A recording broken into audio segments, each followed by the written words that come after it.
Hi, tonight's discussion we're going to look into the Ken rune and specifically that aspect we call brilliance. And what brought it up is in our discussion of the Urus rune, we talked of intensity.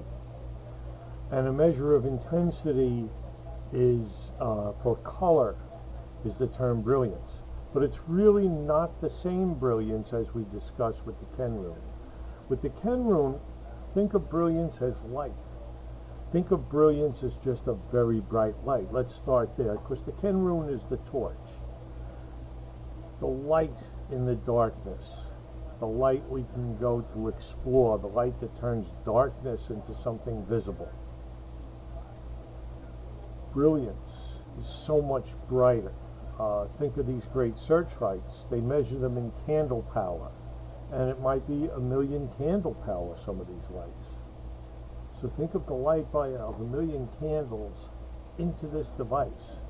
And physical brilliance is a great thing to think about. There's much we can do with it, but in this case, it is an allegory. In Western cultures, the Germanic countries, the Celtic countries, the ancient Greeks and Romans would often use light as a symbol, as an allegory for intelligence, for knowledge, for brilliance, for things of the intellect. And you've heard it before. There's different things, a kid who's particularly bright. Someone who learns is enlightened. Someone who has a spiritual experience has an enlightenment. That's a big Zen thing. We don't have to go that far. But we think of someone as bright. And if someone's a dummy, he's a dimwit. Dim. Dull. Dense, like a dense fog. Things that imply darkness rather than light. And I'm sure sometimes you don't know about something, you say, gee, I'm in the dark about this, and then all of a sudden you want to bring light into the situation.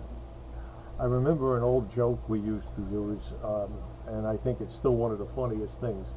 When someone just can't get it together, can't figure things out, he's like a mystical priest in a dark room looking for a black cat who isn't there. Pretty good image, isn't it? And again, to illumine you on methods of looking at people who basically can't get out of their own way. So when we see brilliance, though, we say brilliance as the mind is a word that it's extreme brilliance. You're thinking of a Dr. Einstein here. You're thinking of Thomas Edison.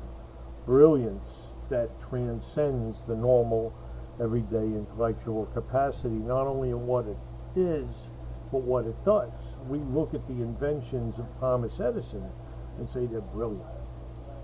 We look at the equations and the relativity theory developed by Dr. Einstein, we say it's brilliant.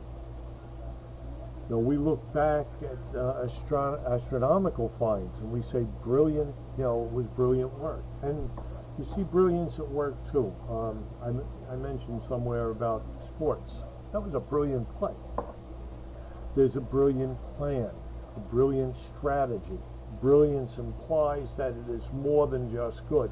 It's extremely intelligent and effective. Because for brilliance to be any good, it can't just be a head game. These guys, absent-minded professors, they're not brilliant. But it's the ones who get things done who are. Now, brilliance can be overshadowing, and we think of basking in someone else's light or being blinded by someone else's light. And there are people who are good at what they do. But in the light of someone greater, it's almost like they fade out. And I often resent it, and especially in academia, where it's a lot more political than people think. But there are brilliance in so many ways, We can be brilliant at love, but how do you measure that? We can be brilliant at luck, we can be brilliant at money, which I wish I was. Being brilliant with spiritual things is nice, but I'll admit it, I'd like to be a little more brilliant with money. We can back down on the spiritual things a little. being brilliant with almost anything. There were brilliant boaters, there were brilliant drivers, these race car drivers, like in NASCAR that the Goobers like to watch. Brilliance is just in so many places. So it's not limited to school. It's not limited. You can be brilliant without going to school. Genghis Khan, one of the greatest conquerors of all time, never went to school. He was a Mongol. He lived out in the steppes, rode horses all day. But the man was brilliant, utterly brilliant. They study his strategies to this day, and other things he did, coming up with a network of trade routes and things like that. You don't need a formal education to be smart. And it really is something to think about. Is sometimes you might think a guy's a dope because he doesn't have the academic degrees, or he looks like, well, he's working in a car wash, and he might just surprise you. Snobbery of the mind can cause a lot of downfalls. So what I'm going to do to wrap this thing up, we'll just say that with brilliance, light, illumination, education, we see that the Ken rune itself is at least partly a rune of the intellect. And sort of evidence of this is the fact that it's also a rune of visual communication. Lighthouses, light signals, semaphores, and things like that. And they're brilliant themselves, because what shows intelligence is not only our ability to have it and use it, but to communicate and pass it on to someone else. We have books, we have libraries, we can talk. Real brilliance can always pass it on to someone else. And I remember reading years ago, it was in a fiction book, but the guy said if someone's a real genius and really knows his subject, he can explain it to an 8-year-old child. And that, my friends, is brilliant. I wish you luck with your studies. Have a good one. This is Uncle Thor from the Trollwise Press.